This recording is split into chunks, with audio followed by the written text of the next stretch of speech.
열왕기하 6장 24절부터 7장 2절까지 말씀을 제가 한 절, 여러분들이 한 절 같이 24절을 제가 먼저 읽습니다. 이후에 아람 왕 베나닷이 그의 온 군대를 모아 올라와서 사마리아를 애워싸니 아람 사람이 사마리아를 애워싸므로 성중이 크게 줄여서 나귀 머리 하나에 은 80세겔이요 비둘기 똥 4분의 1갑에 은 5세겔이라 하니 이스라엘 왕이 성 위로 지나갈 때 한 여인이 외쳐 이르되 나의 주 나의 왕이여 도우소서. 왕이 이르되 여호와께서 너를 돕지 아니하시면 내가 무엇으로 너를 도우랴? 타작마당으로 말미암아 하겠느냐 포도주 틀로 말미암아 하겠느냐 하니라.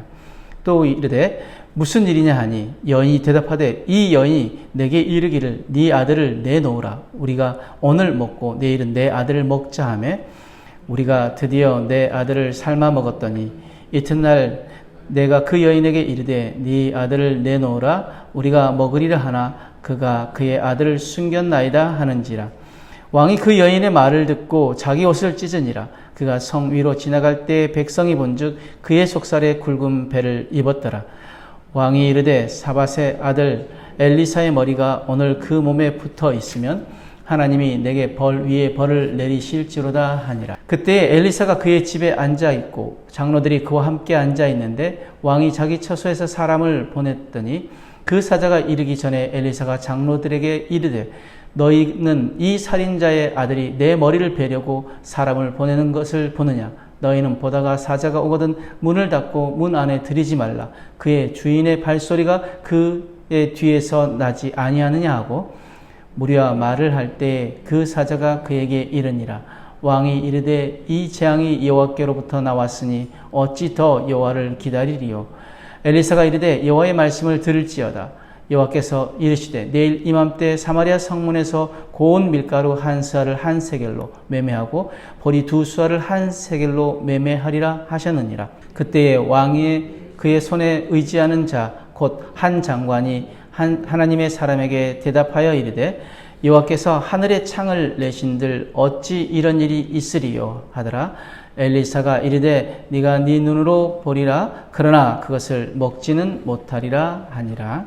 아멘. 오늘 말씀의 내용은 아람 군대가 사마리아를 포위하자 성 안에 양식이 끊기게 되어집니다. 그 양식이 끊어지면서 나중에 어떤 상황까지 가게 되어지냐면 부모가 자식을 잡아먹는 끔찍한 일까지 일어나. 그리고 왕은 엘리사에게 분노하고 그 엘리사가 다시 복음을 선포하지만 복된 소식을 선포하지만 장관은 엘리사가 전하는 그 회복의 약속을 믿지 않습니다. 그렇다면 오늘 말씀을 통해서 하나님 우리에게 무엇을 말씀하시고자 하며 우리는 무엇을 깨달아야 할까요? 24절에 31절 그리고 33절까지 말씀 보면은 먼저 24절에서 31절 말씀에 선대의 굴욕을 갚기 위해서 아람 왕 베나닷은 모든 군대를 동원하여서 사마리아를 애워쌉니다. 그 고립된 성 안에 식량이 바닥에 났고 식용으로 금지된 나귀 머리와 비둘기의 배설물마저 고가에 거래될 정도로 물가가 폭등합니다. 적군의 포위보다 더 두려운 것은 바로 굶주림이었습니다. 그 무서운 굶주림에 어떤 이들은 자식까지 잡아먹습니다. 이스라엘 왕은 극심한 기근을 하나님께로 돌이킬 기회로 삼기보다는 도리어 어리석은 판단으로 돌이킬 수 없는 악을 행하려고 합니다. 하나님이 엘리야와 엘리사를 통해 숱하게 경고하시고 또 그 권능을 보여주셨음에도 불구하고 하나님 말씀을 멸시하고 그리고 그 말씀 무시한 대가를 치르게 되어진 신명기 언약의 경고가 현실이 되어진 것. 신명기 28장 52절에 57절 말씀은 뭐라고 말씀하십니까? 그들이 전국에서 네 모든 성읍을 에워싸고 네가 의뢰하는 높고 견고한 성읍을 다 헐며 네 하나님 여호와께서 너에게 주시는 땅의 모든 성읍에서 너를 에워싸리니 네가 적군에게 에워싸이고 맹렬한 공격을 받아 곤란을 당함으로 내 하나님 여호와께서 네게 주신 자녀 곧 네 몸의 소생의 살을 먹을 것이라. 너희 중에 온유하고 연약한 남자까지도 그의 형제와 그의 품의 아내와 그의 남은 자녀를 미운 눈으로 바라보며 자기가 먹는 그 자녀의 살을 그중 누구에게든지 주지 아니하리니 이는 네 적군이 네 모든 성읍을 에워싸고 맹렬히 너를 쳐서 곤란하게 하므로 아무것도 그에게 남음이 없는 까닭일 것이라. 것이며 또 너희 중에 온유하고 연약한 부녀 곧 온유하고 연약하여 자기 발바닥으로 땅을 밟아보지도 아니하던 자라도 자기 품의 남편과 자기 자녀를 미운 눈으로 바라보며 자기 다리 사이에서 나온 태와 자기가 낳은 어린 자식을 남몰래 먹으리니 이는 네 적군이 네 생명을 애워싸고 맹렬히 쳐서 곤란하게 함으로 아무것도 얻지 못함이리라. 신명기 28장에 분명히 하나님께서 그 말씀으로 경고하셨음에도 불구하고 그들이 말씀대로 살아가지 못했을 때 그 경고 그대로 그들에게 임하여졌다. 신명기의 핵심이 무엇입니까? 기억하고 순종하면 복을 받지만 잊어버리고 불순종하면 저주를 받는다. 지금 이스라엘 백성들이 무엇을 잊어버렸습니까? 하나님 말씀을 잊어버렸습니다. 하나님의 그 행하신 모든 것들, 하나님 살아계심을 잊어버렸어요. 그들이 하나님을 온전히 따르지 아니하고 하나님을 떠났습니다. 그렇다면 그들이 해야 할 것은 무엇입니까? 하나님께 돌아가야 됨에도 불구하고 그들이 오히려 더 하나님을 떠나는 일들을 반복하게 되었을 때 신명기의 그 저주가 그대로 그들에게 임하게 되어졌다. 31절 33절에 이스라엘 왕은 엘리사가 사마리아로 잡아온 아람 군대를 놓아준 것이 그 참상의 발달이 되었다고 생각하며 엘리사를 죽여서 그 책임을 모두 엘리사에게 돌리려고 합니다. 그리고 재앙이 여호와께로부터 온 줄을 알면서도 여호와를 기다리지 않겠다며 스스로 여호와께 대한 소망을 거두고 있습니다. 문제는 무엇입니까? 항상 우리 바닥난 신앙, 하나님의 약속을 신뢰하지 못하는 불신과 하나님의 때를 기다리지 못하는 조바심입니다. 예레미야가 3장 24절 26절 말씀에 내 심령에 이르기를 여호와는 나의 기업이시니 그러므로 내가 그를 바라리이다 하도다.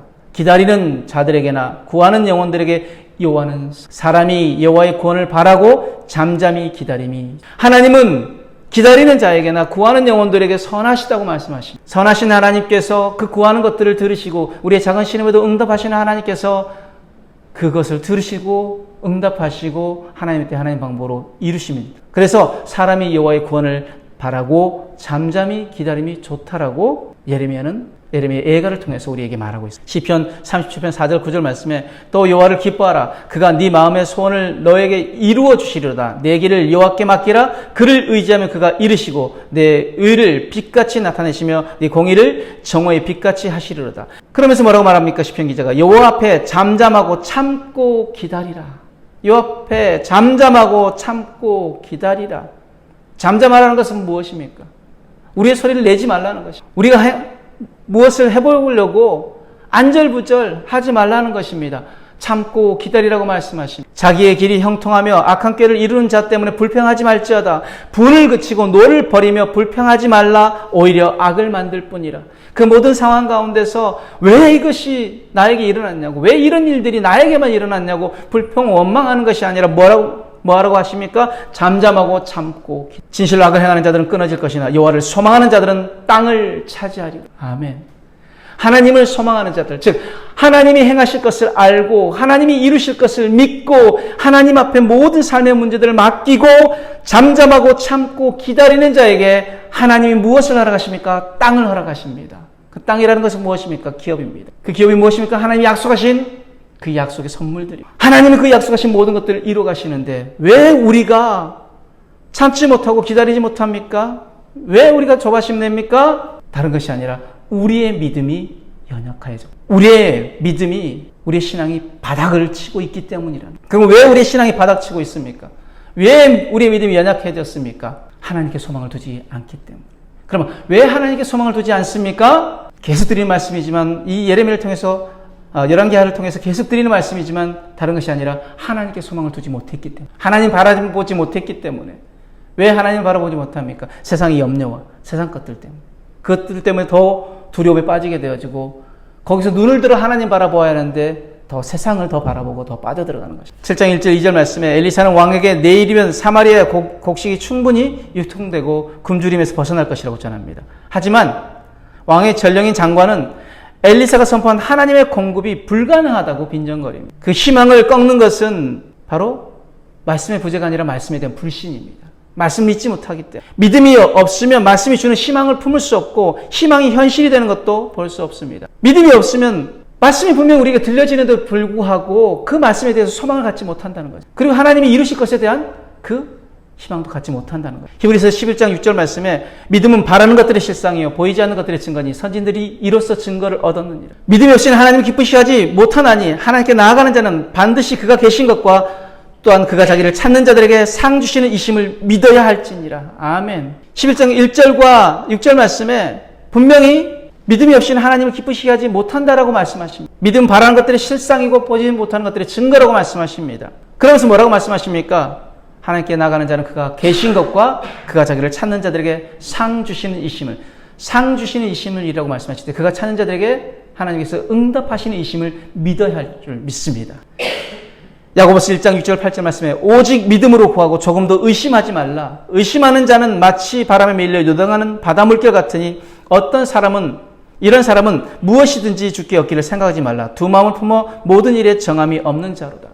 지금 그 장관이 분명히 엘리사가 하나님의 그 희망의 메시지를 선포했음에도 불구하고 그가 믿지 않았습니다. 의심했습니다. 결국 그 장관은 그 하나님의 은혜를 경험하지 못하고 죽게 되었죠. 무엇 때문입니까? 왜 믿음에 우리가 의심합니까? 사단이 우리가 그 말씀을 믿지 못하게 하려고, 그 약속의 말씀 붙잡지 못하게 하려고 우리 가운데 던져놓은 것이 의심입니다. 그리고 두려움으로 빠져들어. 그렇다면 우리가 해야 할 것은 무엇입니까? 우리의 눈을 들어 하나님을 바라보는 것입니다. 하나님의 구원을 바라고 하나님 앞에서 잠잠히 참고 기다릴 때 하나님 반드시 응답하시고 하나님 반드시 이루어 주실 것입니다. 이 은혜를 온전히 누리는 저와 여러분의 삶이 되어지길 주님으로 축복합니다. 아멘. 기도하겠습니다. 사랑하는 하나님, 내 삶과 가정과 우리의 교회 행하시고 이루실 일들을 믿음으로 기대하며 기다리고 기도하오니 하나님 응답하여 주옵소서. 하나님의 때에 하나님 방법으로 이루어 주옵소서. 감사하며 예수님 이름으로 기도드렸습니다. 아멘.